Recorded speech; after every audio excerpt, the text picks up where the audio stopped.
जी, police अधीक्षक रेखा जी और सभी अधिकारीगण, सभी हमारे इस व्यवस्था में लगे हुए कुमाऊं मंडल और जिला प्रशासन के और सभी विभागों के सभी अधिकारीगण, सभी कर्मचारीगण, और आज के अवसर पर जिनके लिए ये विशेष अवसर है, ऐसे सभी हमारे कैलाश मानसरोवर जाने वाले सभी महादेव के भक्त, मैं आप सभी का आज इस अवसर पर अपनी ओर से हार्दिक स्वागत करता हूं, आप सबका अभिनंदन करता हूं कि और देवादिदेव महादेव से आपकी सुखद, सुगम और सुरक्षित कैलाश मानसरोवर यात्रा की मंगल कामना करता हूं कि महादेव आप सब पर कृपा करें। और जैसा मैंने शुरुआत में ही कहा कि महादेव की कृपा तो आप पर साक्षात है ही है, अन्यथा इतने देखिए 140 करोड़ का देश और केवल 49 लोगों को वहां जाने का अवसर मिल रहा है। सच में आप सबका जीवन तो सफल और सार्थक हो गया, भगवान की कृपा आप पर साक्षात हो गई। भाइयों बहनों, देवभूमि उत्तराखंड की पावन धरा से कैलाश मानसरोवर यात्रा के पहले दल को यहाँ से रवाना करना मेरे लिए हमेशा से ही एक प्रशासनिक दायित्व मात्र नहीं है, बल्कि भगवान भोलेनाथ के चरणों में नतमस्तक होने का, आप सबके माध्यम से भगवान भोलेनाथ का स्मरण करने का, उनके चरणों में नतमस्तक होने का ये सौभाग्यपूर्ण क्षण रहा है।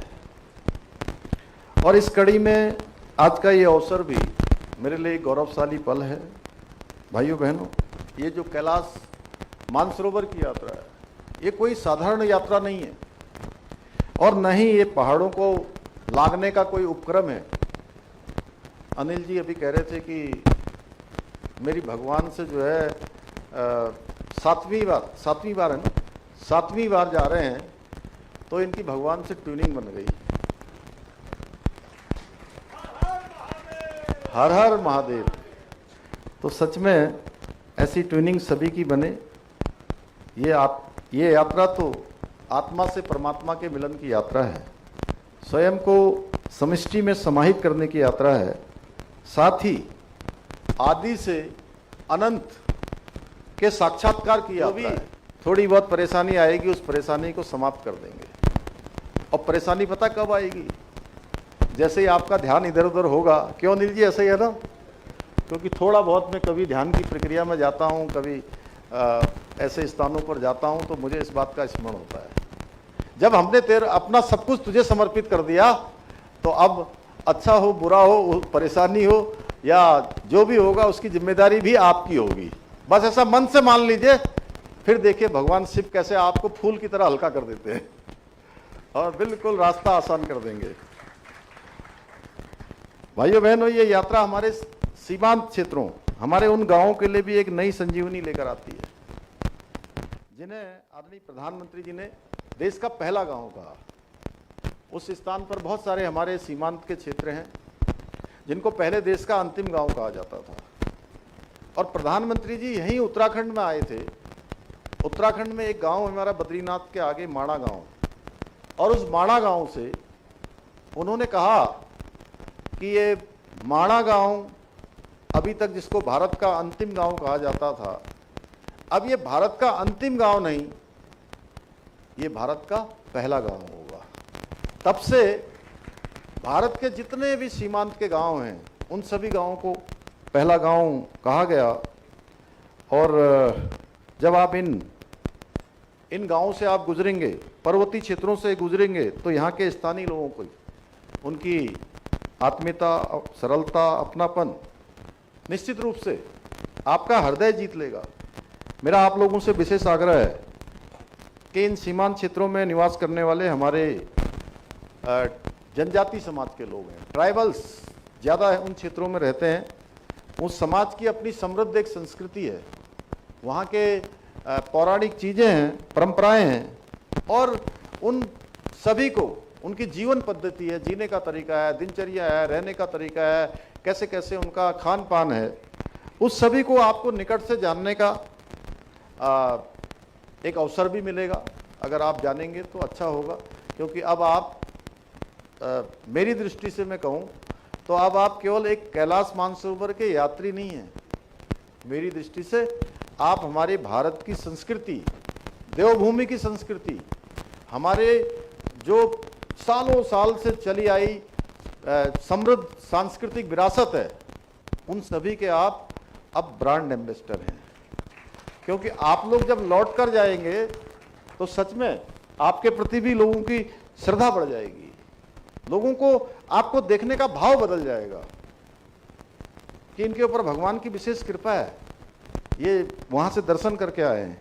साथ ही इन क्षेत्रों में स्थानीय उत्पादों को भी अपनाकर स्थानीय जो महिलाएं हैं, वहाँ के नौजवान हैं, युवा हैं, बहुत बरसों बरसों से रहने वाले लोग, वो जो सीमांत क्षेत्र में काम करते हैं, उनकी आर्थिकी को सशक्त बनाने में भी आपका भी योगदान हो सकता है। अभी नहीं, जब लौट के आएंगे आप, जहाँ मौका मिले तो कुछ उनसे खरीदारी भी कर सकते हैं। वो आपके घर में पहले से हो सकता है कि वो सामान हो, लेकिन फिर भी खरीदिएगा। मेरा आपसे आग्रह है, माननीय प्रधानमंत्री जी का भी आग्रह है कि कम से कम इस पूरी यात्रा का 5 से 10% जो खर्चा है आपका, वो थोड़ा खर्चा उन लोगों को प्रोत्साहित करने में भी लगाइए। उनके द्वारा बहुत अच्छे कपड़ों के, इसके खिलौने, दूसरे काम, वहाँ पर बहुत सारी चीज़ें हैं, सिलाई, बुनाई, खिलौने, तमाम प्रकार के सर्दियों में काम आने वाले कपड़े, वो सब आपके बहुत काम आएंगे और उनका भी बहुत प्रोत्साहन हो जाएगा। भाइयों बहनों, ये हमारे लिए गर्व की बात है कि देवभूमि उत्तराखंड को भगवान शिव की भूमि के रूप में जाना जाता है, कि शिव का घर है ये, और यहाँ आने वाला प्रत्येक श्रद्धालु अपने साथ एक अविस्मरणीय आध्यात्मिक अनुभव लेकर जाता है। इसलिए हमारी सरकार आपकी यात्रा को सुगम बनाने के लिए, आपकी यात्रा को सुरक्षित बनाने के लिए और सार्थक बनाने के लिए पूर्ण समर्पण के साथ काम कर रही है। हम केवल औपचारिक इसको नहीं करते हैं, हम पूरी श्रद्धा के साथ इसको करते हैं।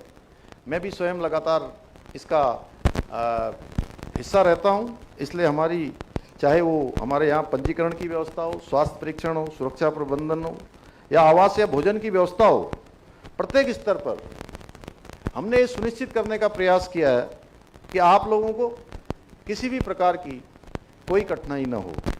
हमारी पुलिस, स्वास्थ्य विभाग, अन्य टीमें भी लगातार आपसे जुड़ी रहेंगी। लेकिन मेरा आपसे विनम्र अनुरोध है कि सरकार द्वारा जो दिशा निर्देश जारी किए गए हैं, जो SOP जारी हुई है, जो गाइडलाइन जारी है, उनका पूरी तरह से पालन करें और यात्रा हमेशा समूह में करें। अकेले यात्रा करने का वो नहीं होना चाहिए। हम लोग समूह में रहेंगे तो बड़े बड़े, कहते हैं ना, वो गाना है ना, एक दीपक रावत जी जानते होंगे, चलते चलते कट जाएंगे रास्ते, क्या है वो, यही है, एक गाना है ना, हंसते हंसते कट जाएंगे रास्ते। तो प्रत्येक कदम पर सावधानी बरतें, क्योंकि आपका स्वास्थ्य, आपकी सुरक्षा, आपका सुखद अनुभव ही हमारी सर्वोच्च प्राथमिकता है। भाइयों बहनों, आज जब इस आध्यात्मिक यात्रा पर निकल रहे हैं तो हमें गर्व होता है ये देखकर कि आदरणीय प्रधानमंत्री श्री नरेंद्र मोदी जी के कुशल नेतृत्व में आज हमारी सनातन की पताका, सनातन संस्कृति पूरे विश्व में शान से फहरा रही है।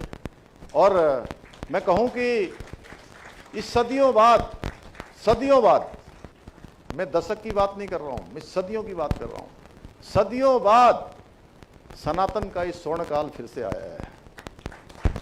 चाहे हमारे धार्मिक स्थानों को सजाना हो, संवारना हो, उनको सुविधाजनक बनाना हो, विकास विरासत के साथ करना हो, ये सभी हमारे प्रधानमंत्री मोदी जी के नेतृत्व में हो रहा है। हमारी सदियों बाद सांस्कृतिक चेतना को पुनः स्थापित करने का जो भगीरथ प्रयास है, भगीरथ गंगा जी को स्वर्ग से पृथ्वी पर लाए थे, उसी प्रकार का प्रयास आज पूरी दुनिया देख रही है। और हम भी देवभूमि उत्तराखंड के अंदर आदरणीय प्रधानमंत्री नरेंद्र मोदी जी के मार्गदर्शन में हमारी प्रदेश सरकार देवभूमि उत्तराखंड की सांस्कृतिक विरासत के संरक्षण की दिशा में निरंतर कार्य कर रही है। हमारे यहाँ 4 धाम है, हेमकुंड साहब है, यहाँ रीठा साहब है, यहाँ पर नानक मता साहब है, इसके अलावा आदि कैलाश है, माँ पूर्णागिरी का जहाँ आप हैं यहाँ पर यही माँ शारदा का स्थान है, उसको भी एक गंगा का स्थान दिया गया है, कैलाश से निकलती हैं वो भी, उनका ही क्षेत्र है ये बड़ा। यहाँ सालों में 2500-50 लाख लोग प्रत्येक वर्ष यहाँ यात्रा में आते हैं। यहाँ जागेश्वर धाम है, यहाँ गोलजू की जन्मस्थली है, अनेक स्थान आप जाएंगे तो आपको यहाँ दिखाई देंगे। और इस सभी के कायाकल्प के लिए हम पूरी निष्ठा के साथ कार्य कर रहे हैं, जिससे कि आने वाले समय में कैलाश मानसरोवर यात्रा, आदि कैलाश यात्रा दुनिया की सबसे सुगम आध्यात्मिक यात्रा बन सके। साथ ही हमारी युवा पीढ़ी हमारे गौरवशाली परंपरा, हमारे दर्शन और इतिहास का गहन अध्ययन करे। इसके लिए मैं आप सबको बताना चाहता हूं कि हमने एक नया काम शुरू किया है, क्योंकि ये देवभूमि है। यहाँ से सनातन का जयघोष चारों दिशाओं में जाना चाहिए। जैसे गंगा निकलती है, यहाँ से यमुना निकलती है, यहाँ देवादिदेव महादेव का स्थान है, यहाँ हमारे पर्वत हैं, यहाँ पर हिम शिखर हैं। तो यहाँ से जो आवाज़ जाती है वो पूरी दुनिया के अंदर जाती है। इसलिए हमने देहरादून में इन सब के इतिहास का गहन अध्ययन करने के लिए दून विश्वविद्यालय देहरादून में सेंटर फॉर हिंदू स्टडीज की स्थापना भी की है, जिसमें शोध हो रहा है, नवाचार हो रहा है, ऐसे सभी कामों को बढ़ाया गया है। इतना ही नहीं, हमारी सरकार देवभूमि की सांस्कृतिक पहचान और यहाँ के सनातन मूल्यों के संरक्षण के लिए भी हम निरंतर कार्य कर रहे हैं। हमने प्रदेश में धर्मांतरण रोकने के लिए, क्योंकि धर्मांतरण एक पाप, एक ऐसा पाप जो लगातार चल रहा था, गरीब लोगों को, भोले भाले लोगों को, कम पढ़े लिखे लोगों को, इसका जो है कहीं न कहीं उनको अपने पाले में, झांसे में लाकर उनको मतांतरित करवाने का बहुत बड़ा षड्यंत्र चल रहा था। उसको रोकने के लिए भी हमने काम किया है। समान नागरिक संहिता यूसीसी, यूनिफॉर्म सिविल कोड पूरे भारत के अंदर सबसे पहले कहीं लागू हुआ तो देवभूमि उत्तराखंड में लागू हुआ, और यहाँ लागू होने के बाद अब पूरे देश के अन्य राज्य भी इस दिशा में आगे बढ़ गए हैं। हमने सामाजिक समरसता, न्याय और सांस्कृतिक अस्मिता को और अधिक बनाने का प्रयास प्रारंभ किया है। भाइयों बहनों, जब आप अपनी यात्रा की शुरुआत कर रहे हैं तो आपके साथ उत्तराखंड के प्रत्येक नागरिक की प्रार्थनाएं भी हैं। मेरा आप सभी से ये कामना है कि जब आप लोग वापस आएं तो केवल स्मृतियां ही साथ न लाएं, बल्कि वापस आएं तो भगवान शिव का आशीर्वाद, नई ऊर्जा, जीवन का नया दृष्टिकोण भी साथ में लेकर आएं। आपके जीवन का पूरी तरह से रूपांतरण हो जाए सही दिशा में, तो सच में ये यात्रा का उद्देश्य आपका सफल हो जाएगा। भगवान भोलेनाथ, भगवान केदारनाथ जी आपको असीम साहस दें और मार्ग की प्रत्येक कठिनाई को दिव्य आशीर्वाद में बदल दें। इन्हीं शब्दों के साथ आप सबको मैं यात्रा प्रारंभ करने के लिए पुनः हार्दिक शुभकामनाएं देता हूं, आपका धन्यवाद करता हूं और अपनी बात को समाप्त करता हूं। बहुत बहुत धन्यवाद।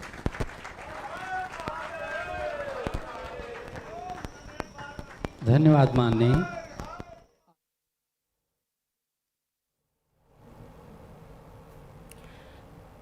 कैलाश मानसरोवर यात्रा का आगाज सीएम पुष्कर सिंह धामी ने कहा है, और इस बीच उन्होंने साफ तौर पर कहा है कि जितने भी यात्री आ रहे हैं उनको किसी प्रकार की कोई दिक्कत परेशानी ना हो, इसको लेकर खास इंतजाम किया गया है। खबरों का सिलसिला